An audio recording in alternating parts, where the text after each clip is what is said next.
He's my children's uncle, and I would always trust my kids with him, and I have for a day at a time or whatever. But I basically, this is a thing to let him know, this is how you really are, Marshall. This is how your family sees you, and these are the things you really, I think, should change in your life. And it's also a cry out to him from my children and myself is to, you know what, you can't treat people this way. Do you worry about about your safety, putting a book out like this? Obviously you do. You got a bodyguard. I do. Not from Marshall. Marshall's got a soft heart, whether his music shows that or not. He does have anger and things like that, and he holds grudges. Right. He does. But I don't really fear him. I don't really have any fear, but I do know Kim. And this book says a lot about Kim. All right, coming up in a second, we're going to find out more about Kim and stuff that you've never heard about Eminem when we continue with the Channel 955 exclusive, J.R. Watkins, Cleaning Out My Closet. Usually he would probably spend it with family. Being that it's his 30th, they'll probably throw some kind of party at a closed bar somewhere. Yeah. But is he? What's his? Tell us the Disney type side of Marshall Mathers that this, rough and tough guy who's a street rapper would not want anybody to know about.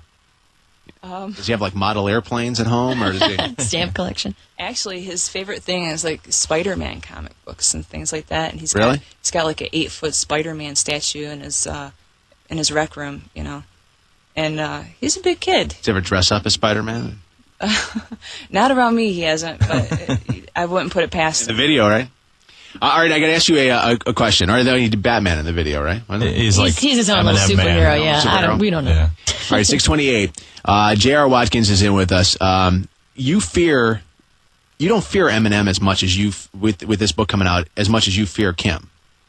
Right, only because she's a loose cannon. She just, her motto is, I don't give a F, and right. she'll say that she doesn't care where she's at. She just does whatever she wants to do. So I mean, in this book, you tell some interesting things. I mean, you talk about. I mean, she's got problems. What's her biggest problem? What was the biggest problem that she had that is the reason why she and Eminem have always had this hot and cold relationship? Well, as I say in the book, which is now available on Amazon.com, Cleaning Out My Closet, I would say it was a tie between her cocaine addiction and her sleeping around all the time. She just has a huge sexual appetite, and I mean that's all I'm going to get into about that, but there's great big details in this book about her escapades and things like that. Going back a little while when the Hot Rocks incident happened, what led to that? You were obviously there when that took place? I wasn't there. That's funny because we had plans to go that night, and for some reason, I can't remember why we decided to stay home. I'm glad that I didn't go, but that was Kim being Kim. Kim goes to the club, and Kim flirts with whoever. It doesn't matter if she's married or not. So you think she was at fault for, inciting what took place? Oh, I believe so, coming from what Marshall had said and everyone else that was there said. And plus, I've been out with her, I can't even tell you how many times, and had to pull her off of guys. Get a hose out and spray her down. Are these guys the guys that are these guys that are just regular guys that are hanging out at the club, or are these guys that are famous people that you or I would know? Kim really doesn't have a taste for famous people. She wants to lead an everyday life, and she says she never wanted to be famous because she likes to be wild and crazy and be able to get away with all that stuff. And when do you think the last time? Because it seems like they, when they split up and he paid her what, like $6 million or something like that. Right. By the way, that's not been out public too many places, so that's how much she got that. Right. When's the last time that those guys have been together? I mean, are they just let's drop off Hailie back and forth to each other type of parents, or are they still romantically involved type of parents? Well, it was like that for the most part when I was hanging out with Marshall. They spoke to each other for Hailie's sake, and they worked together as parents should over a child. But the last, I don't know, maybe month or two that I was over there, she was pushing her way to try to get back with him. And I know that early June, when he wasn't returning my calls and calls from my daughter, that it was because of Kim.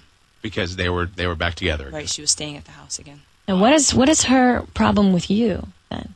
Is it because you realized that Because you'd believed her at first, and then you started to realize that actually Marshall was telling the truth. Is that why she's angry with you? Right. She, in fact, the last phone call I had with her, she's like, "You're supposed to be my cousin," and basically, I had to stop and pull myself back from being a part of her life because she went off the deep end with the drugs and everything. And I only started talking to Marshall for the kids' sake because they've been growing up together and they can't be separated like this. It would tear them apart like it's doing now. Who does he fear the most? I know we talked in the studio, and you can say exactly who you're talking about, but I know he has fears. I know that he has fears of he's a very paranoid man. He has a lot of fears only because he knows he's really ticked some people off, and he doesn't know other people's powers, what they can do to him. But people like, which is silly, he's got an ex-bodyguard that wrote a book about him, and I've met this man in the past. It's Byron, right? Right. Yeah. Byron Williams. He wrote a book. He also, and he tells the truth, and he doesn't really put Marshall down, but for some reason Marshall is just scared of him, and it stems over from what the bodyguard says. Marshall cheated him out of money, and Marshall knows when he does somebody wrong, it could happen. Right. And you've also mentioned that he's had fears of Fred Durst too, and Fred Durst's little posse that has been around. Right, because when the whole beef came out, and Marshall came out with that song, which is the hidden track on the D12 album, and it was really down talking Fred Durst and Limp Bizkit. Right after that came out, we pulled up to his house one time, and he thought he saw the gang out there, and he was very paranoid. So he thought Fred Durst had his group of people ready to take him out. We all know what happened with like B.I.G. and rappers like him. How do you see the whole Eminem thing ending? Is it evident that it's going to end in a tragedy like that? I mean, you've seen it. Yes, except Marshall has calmed down a lot. I think that if he didn't get arrested and didn't have to go through the court and the probation, I think that he would be there right now with his mouth going and the attitude. But he's calmed down a lot, and he realized that he could go to jail or lose his life, and then he lost his daughter. Are you? Is Hailie in a stable condition? Is Hailie going to grow up with problems? She's. Oh God, I miss that girl.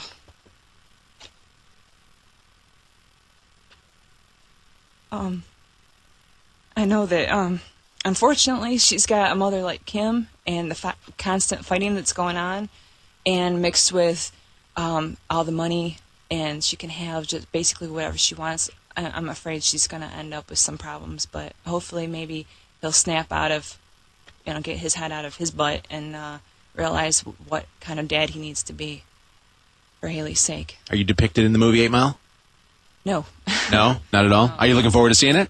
Yes. I was there for a lot of the filming, so I got to meet a lot of the stars and see a lot of the filming of it. Thanks for being in studio with us. Thank you. We appreciate it. I know this was it's kind of a difficult thing, and by the way, I'm watching my back right now. Now you're in trouble. Can I have the big burly guy that doesn't smile watching me too? No, old bodyguard. He's ours.